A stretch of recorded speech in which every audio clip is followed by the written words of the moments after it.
Welcome to Shorty SuperCoach and welcome to another player profile. Now, today we're talking about a man who could perhaps provoke the most discussion around his selection for SuperCoach 2017.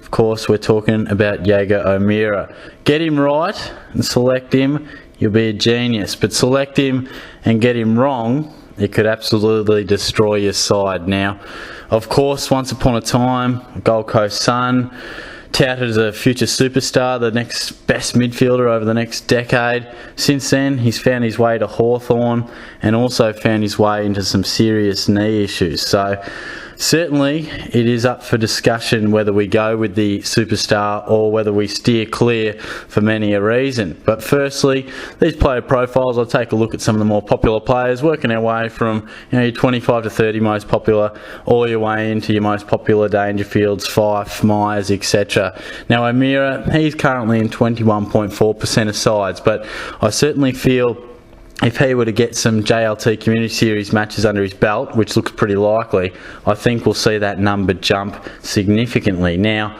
I guess the question is, why do we want to pick him? Now, interestingly, last year he was priced at $316,000. Didn't play a game, as he didn't in 2015. His price goes up to $318. That's just a little bit of a quirk in the system. I think many around November thought we'd probably get him around the $200,000 mark, which probably would have made him too good to refuse. But I think the SuperCoach gods have looked at it in quite a positive light and said, well, we need to have discussion around players. Let's put him at $318 and let's not make too many must-have and obvious picks to, I guess, have some more unique sides and not everyone having O'Meara.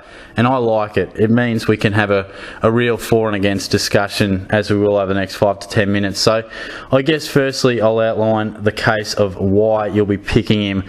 Now, of course, in his first two seasons, averaged 90.1, then in 2014, 97.7. As I said off the top, he was touted to be one of the best midfielders our game has seen and certainly dominate matches for the next decade. So obviously knee issues and other injuries have really set that back, but he certainly showed just how good he was. And he was fantastic. He was ready to go.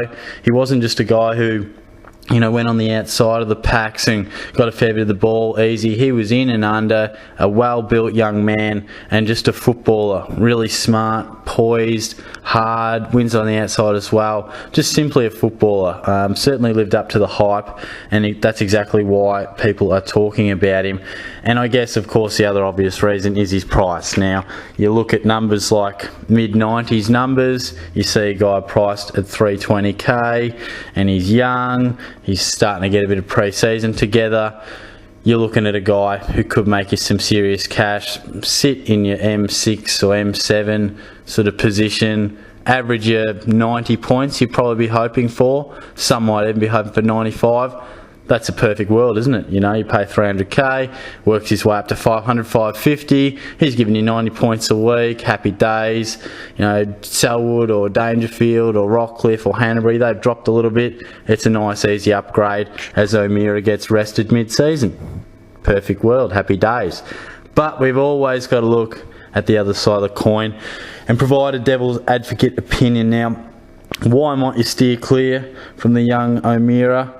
The reasons are obvious, and that's his body. He hasn't played games in 2 years, let alone any sort of matches. I think he played certain reserve level games, but just not only would he be injured, but just pulled up sore all the time. A bit like Menzel, once you have these chronic sort of knee injuries, often it isn't coming back from the injury, but it's managing that knee soreness in years gone by.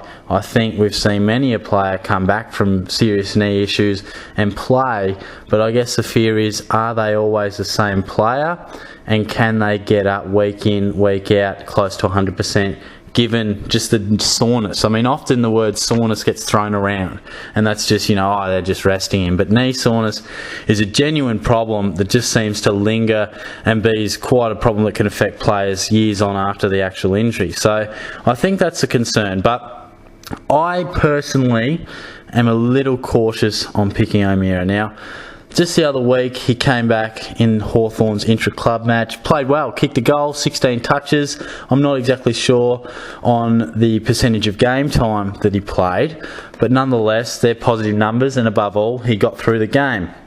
But I will paint you this picture, You pick him, he started well, gets sore, he's only made you 30, 40k, then you're in some real trouble. He gets rested, they manage him. Because not only a month ago there was talk that he would be racing the clock for round 1.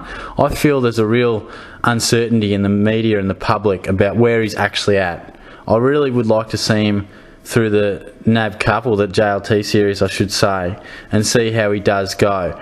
I think the obvious concern is firstly him getting through consistent matches, because as we said with a pick like Sandilands, cheap, we know they can score pretty well, but that doesn't matter if they only score well for a month, then they're out, leaves us a massive hole, not much money gained, real problems. Now he's not cheap, you're going to have to pay 200k more than just your rookie price. My second little concern, as I sort of mentioned with the soreness and the recovery, are we going to see those 90 plus numbers? I have serious concerns and doubts about that we will. I think it's a little, brash to expect that we'll just see the O'Meara we saw in 2014 just walk out and return. He's in a different club, he's a different man, his body is not the same, he'll be eased into it, he'll be rested frequently, if not, throughout the early parts of the season. He'll certainly be managed throughout the weeks, which I wouldn't have thought would see his best performance week in, week out. I'll go along to my verdict, and it is a tough one, especially if we fast forward 3 or 4 weeks and he's come out and he's played some really good JLT series matches. That's going to be hard to go against picking him, and I do expect a lot of people to go with him. Is he in my team at the moment? No, he's not. Do I expect him to enter my side? No, I just don't think I can go with him. I feel like there's just way too much risk associated with it. Plus, if you've tuned in to my podcast in previous years, I'm going with a philosophy of just keep it simple, particularly in the midfield. Buggy your mid prices. I'm not even going to go with Swallow. It doesn't matter what they do in the JLT series. I just quite simply want to pick my absolute guns and keep it simple. That's where the points are. That's what I want to do.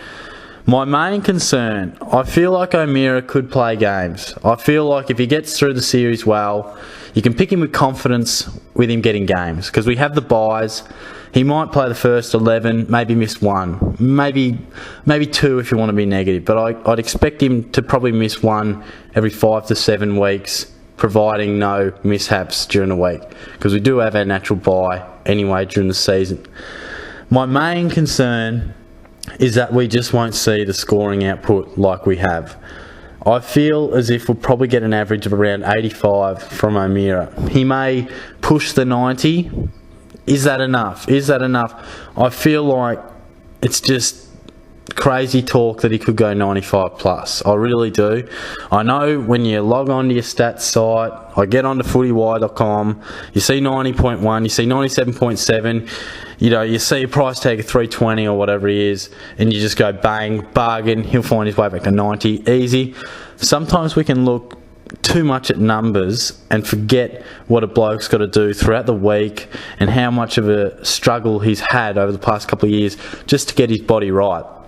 And right, full stop, let alone week in, week out, at the highest standard of football in the country. So I have grave concerns that he simply will be a solid averaging player around your 85 mark. Now, I just don't see him going huge. He may have the good odd week, but I just can't see him getting as much enormous time where we really need him in those high-end points. I just don't see it. You may disagree with me there, but my massive concerns are about not only his potential to re-injure, but what that sort of has meant for his recovery times and getting up from games. He probably has to take an extra day than most, and just what that can lead to. I feel like he could be a constant headache. Monday you hear he's pulled up sore, he's a constant headache. Will he be picked come Thursday? I just feel paying 300k, if you're going to go a mid-pricer, you might lean more towards Swallow. Personally, I'm not going to. I'm going to bank your extra 200k, go to a rookie, because we'll get plenty in the midfield, and I feel I can spend that cash and feel a bit more confident elsewhere. So I guess that's my verdict. He won't be in my side. I certainly understand the hype and why many people will go with him. And as I said off the top, if you pick him and he does average 90 plus, you can just laugh at me in the face and say, Shorty, you've got that wrong, mate. I'm sitting pretty. I've got an easy upgrade here. He's averaged me 95. You know, I've got you all covered in the rankings. Fair call. I'm not willing to take that risk. I feel like if it goes wrong, it could just go up like a house in flames and it could really just destroy your season early. I want to just keep it simple.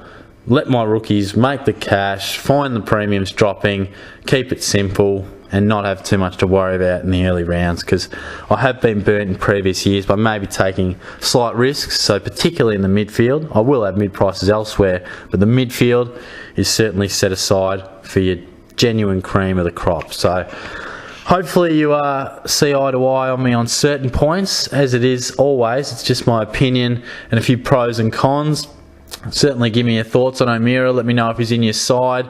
Next up, we'll be taking a look at another young star, a fella who also didn't play any games last year for another reason, but he has also been touted as the next superstar of his club and a premium midfielder of the game. And to be fair, he's got a fair few runs on the board already. We'll take a look at him over the weekend. Nonetheless, subscribe if you enjoyed it. Give the video a like, bit of a thumbs up, comment as always. Thanks for all the subscribers getting on board. I really appreciate it. There's been plenty getting on board of late. If you've just subscribed and you haven't said g'day or left a comment, feel free to. It doesn't have to be anything super insightful. You can just say, hey, liking your work, Shorty, or, you know, think you're full of shit, Shorty. Say whatever you like. I'm feeling free to, you know, give back a comment. I look to get round to them all. Obviously, don't go abusing me if you disagree, but by all means, always up for a bit of discussion. As you guys have seen, I always get round to the comments if it's within a couple of days or a week. So feel free to leave a comment, and as always, subscribe. Catch you guys soon.